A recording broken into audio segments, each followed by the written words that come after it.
আসসালামু আলাইকুম। আমার নতুন আরেকটি ভিডিওতে আপনাদের সবাইকে স্বাগতম জানিয়ে শুরু করছি। আজ কিন্তু খুব লোভনীয় একটি রেসিপি নিয়ে হাজির হয়েছি। এটা হচ্ছে ভর্তা রেসিপি। ভর্তা রেসিপি কিন্তু সবার কাছে খুবই লোভনীয়, আর এটা এমনই একটি রেসিপি, এই ভর্তা রেসিপিটা যদি আপনারা একবার দেখেন তাহলে কিন্তু জিভে জল আটকে রাখতে পারবেন না, এমনই একটি রেসিপি। এই ভর্তাটা আসলে খুবই সহজ এবং খেতে কিন্তু মাশাআল্লাহ অনেক বেশি মজার হয়ে থাকে। আর এটা বানানো খুবই সহজ, মাত্র 10 থেকে 15 মিনিটের মধ্যে কিন্তু আপনারা এটা তৈরি করে নিতে পারবেন। বাসার বড় থেকে ছোট সবাই কিন্তু এটা খুবই পছন্দ করবে। আমার ভিডিওটি যারা যারা অন করেছেন, আশা করি সবাই একটি লাইক করে দিবেন। আপনারা অনেকেই আছেন লাইক করতে ভুলে যান, প্লিজ আমি মনে করিয়ে দিলাম এখনই একটা লাইক করে দিবেন।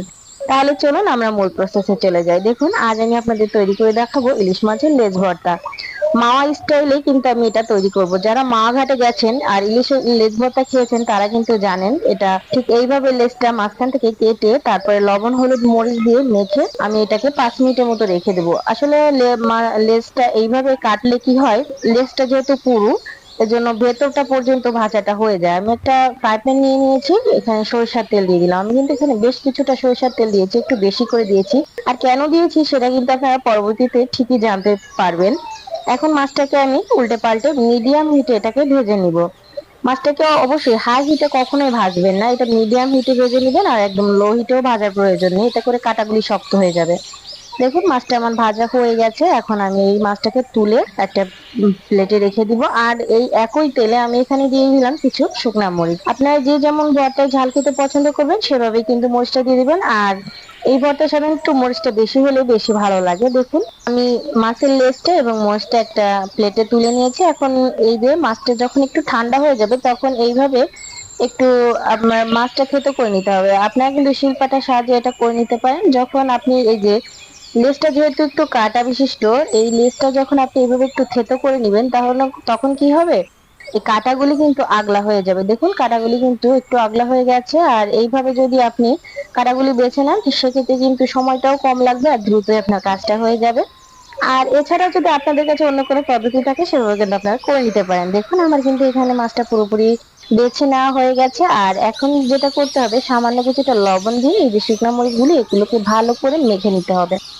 লবণটা একটু হিসাব মতো দিবেন, যেহেতু মাছ ভাজার সময় কিন্তু কিছুটা লবণ দেওয়া হয়ে গেছিল।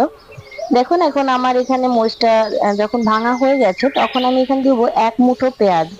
অবশ্যই কিন্তু এই ভর্তাতে পেঁয়াজটা একটু বেশি করে দিতে হবে। যতটা পেঁয়াজ দিবেন ততটা কিন্তু খেতে ভালো লাগবে। অনেক আপুরাই আছে ইউটিউবে এই মাওয়া ঘাটের ইলিশের ভর্তাতে কিন্তু পেঁয়াজটা ভেজে দেয়, কিন্তু ওরা কিন্তু পেঁয়াজটা ভাজে না, এইভাবে কাঁচা পেঁয়াজটাই কিন্তু ব্যবহার করে। যার বেশি ভালো লাগে সে কিন্তু পেঁয়াজটা ভেজেও দিতে পারেন, কিন্তু অথেন্টিক যেভাবে খেতে হলে আপনাকে কিন্তু এভাবে কাঁচা পেঁয়াজটা দিয়ে এটা মাখতে হবে। দেখুন এখন মাছ এবং পেঁয়াজ মরিচের যে ভর্তাটা আমি করলাম এটা কিন্তু একসঙ্গে মিশিয়ে দিয়েছি। এখন যেটা করতে হবে সেটা হচ্ছে ধনিয়া পাতা। ভর্তা হবে আর ধনিয়া পাতা হবে না, এটা তো হবেই না, তাই না?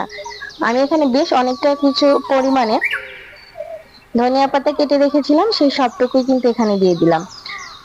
আর এই ধনিয়া পাতাটা একটু বেশি করে দিতে হবে। ধনিয়া পাতা যত বেশি দিবেন স্মেলটা কিন্তু তত বেশি ভালো আসবে, যেহেতু ইলিশ মাছের ভর্তা বলেই কথা। দেখুন এইরকম একটি ভর্তা এখনই কিন্তু খাওয়া যাবে, যেভাবে এটা তৈরি করা হয়েছে দেখুন দেখতে কতটা মাশাআল্লাহ মাশাআল্লাহ লোভনীয় লাগছে। এইভাবে কিন্তু গরম ভাতে সার্ভ করে দেওয়া যায়। কিন্তু দেখুন এখন আমি আপনাদের দেখাচ্ছি এই যে তেলটা, এটা কিন্তু মাছ ভেজে তুলে নিয়েছিলাম, সেই তেলটা আমি কিন্তু এখানে মাছ ভেজে দেওয়া তেলটা পুরোটাই এখানে দিয়ে দেবো। আমার এখানে ছোট্ট একটা বাটি, 1 বাটি হয়েছে, পুরোটা তেলই আমি এখানে দিয়ে সুন্দর করে এটা মেখে নিব।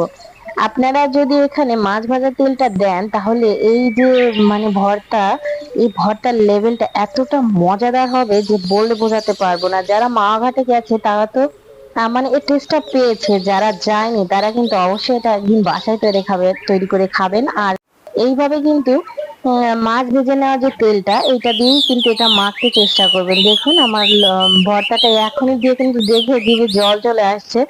যখন আমি এটা মেখেছিলাম তখন না আমি আর সামলাতে পারছিলাম না, কখন জানি ভাতটা খাবো। দেখুন আমি এখানে সার্ভ করে দিয়েছি। আর দেখতে আলহামদুলিল্লাহ কতটা লোভনীয় হয়েছে, আলহামদুলিল্লাহ খেতেও কিন্তু মাশাআল্লাহ অনেক মজাদার ছিল। আশা করি আপনাদের কাছে ভালো লাগবে। যদি ভালো লেগে থাকে তাহলে লাইক কমেন্ট শেয়ার করবেন এবং আমার চ্যানেলটি সাবস্ক্রাইব করে রাখবেন। অবশ্যই বেল আইকনটি বাজিয়ে রাখবেন। যারা নতুন বন্ধুরা তারা অবশ্যই একটু সাবস্ক্রাইব করে বেল আইকনটি বাজিয়ে রাখবেন, যাতে যখন যা ভিডিও ছাড়ি সবার আগে আপনার কাছে পৌঁছে যেতে পারে। আর এই ভর্তাটা অবশ্যই একদিন বাসায় তৈরি করবেন। কার কেমন হয়েছে কমেন্টে জানাতে ভুলবেন না। সবাই ভালো থাকবেন, সুস্থ থাকবেন। আসসালামু আলাইকুম।